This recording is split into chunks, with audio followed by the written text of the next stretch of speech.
Saya Zahra Argina. Saya Rosina Bedia. Saya Rosina Putri. Saya Lola Haidarahmi. Di sini kita akan mempresentasikan tentang makalah ekonomi makalah konsumsi yang telah kita buat.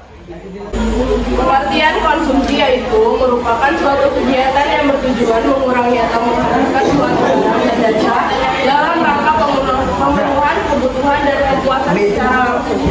Pengertian konsumsi menurut para ahli yaitu ada 5 ahli yang memberikan pengertian konsumsi. Itu yang pertama dari menurut T. Gilarso, pengertian konsumsi adalah titik pangkal dan tujuan akhir dari seluruh kegiatan ekonomi masyarakat. Yang kedua, menurut Gregory Matthew, pengertian konsumsi adalah pembelanjaan barang dan jasa oleh rumah tangga.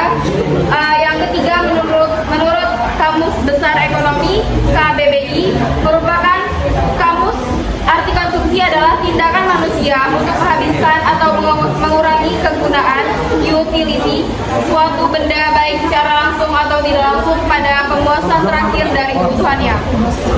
Dan yang keempat itu ada Samuelson dan Nordahl, konsumsi adalah pengeluaran yang dilakukan guna memenuhi pembelian barang dan jasa untuk mendapatkan kepuasan maupun memenuhi kebutuhannya.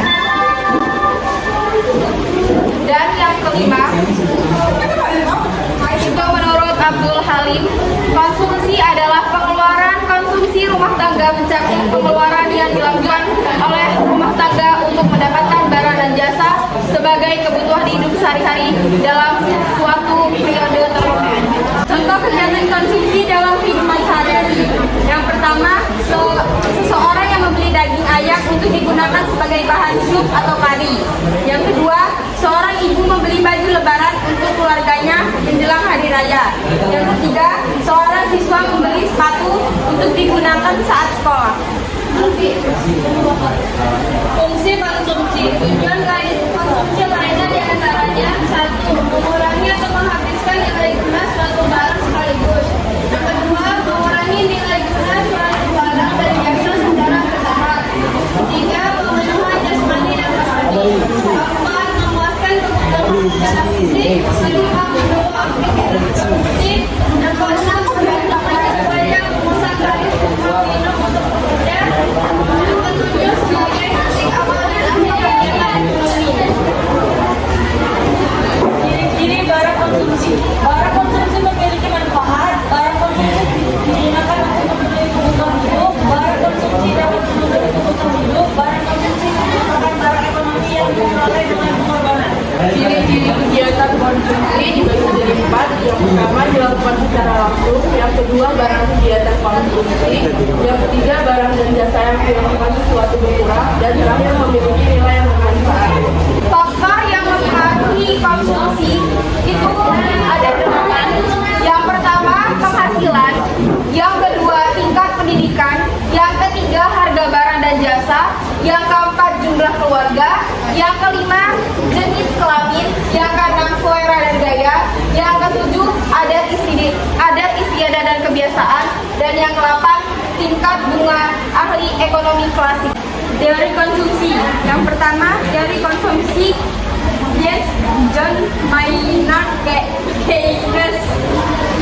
Menurut teori John Maynard Keynes memberikan pendapat mengenai teori konsumsi.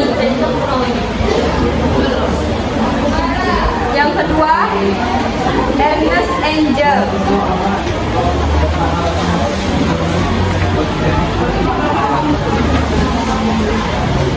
Teori Ernest Engel mengatakan ketika tingkatan pendapatan meningkatkan, maka proporsi pendapatan yang akan dihabiskan untuk membeli makanan akan berkurang atau menurun.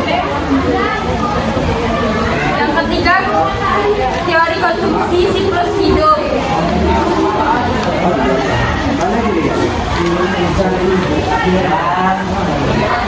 Teori ketiga ini merupakan teori yang dikembangkan oleh Franco Modalian, Albert Ando, serta Richard Bloomberg pada tahun 1990. Yang keempat, teori pendapat permanen.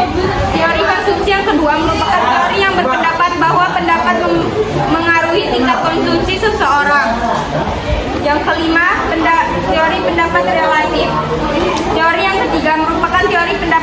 negatif. Teori ini adalah teori yang dikembangkan oleh James Dusunberry di tahun 1949.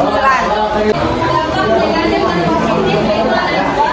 Pertama, dampak positif dari perilaku konsumsi, dan yang kedua dampak negatif dari perilaku konsumsi. Contohnya dari dampak positif perilaku konsumsi itu ada 3 aspeknya. Yang pertama, dapat menjaga keberlangsungan siklus ekonomi bagi konsumen serta produsen. Yang kedua, perilaku konsumsi dapat menyebabkan kegiatan ekonomi atau perekonomian menjadi lebih maju.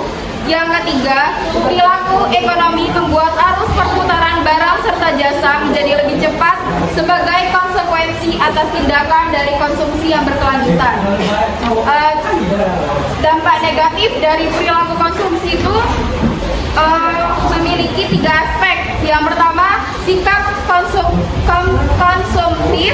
Yang kedua, sifat tidak hemat atau boros. Yang ketiga, perilaku konsumsi dapat menurunkan minat atau motivasi seseorang untuk menabung. Oke? Kalau ada rasa penasaran, cepat tanyakan. Kalau ada rasa sayang, cepat ungkapkan. Biar gak keburu jadi orang. Oke, di sini kami membuka 3 cermin pertanyaan. Ada yang ingin ditanyakan? Perkenalkan, saya Rizky Rami. Di sini saya akan ingin bertanya, apa sajakah ciri dari barang konsumsi? Oke, di sini saya akan menjawab pertanyaan dari Alfi. Yang pertanyaannya yaitu apa ciri barang konsumsi? Oke, barang konsumsi itu memiliki ciri-ciri. Yang pertama itu barang konsumsi memiliki manfaat. Maksudnya tuh nilai dan volume yang digunakan akan habis sekaligus atau habisnya secara berangsur-angsur. Yang kedua, barang konsumsi digunakan untuk memenuhi kebutuhan hidup.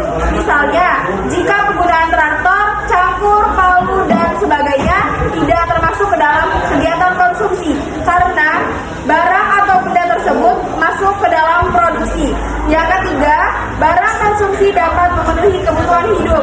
Contoh, modal transportasi seperti motor yang digunakan untuk berpergian dari rumah ke tempat kerja termasuk dalam barang konsumsi.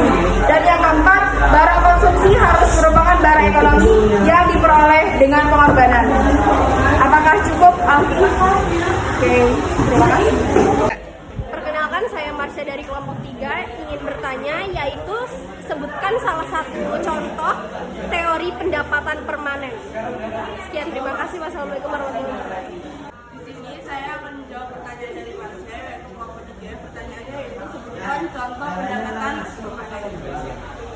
Contoh pendapatan permanen yaitu seorang pegawai untuk suatu jabatan tertentu yang menerima pendapatan yang relatif sama jumlahnya tiap bulan.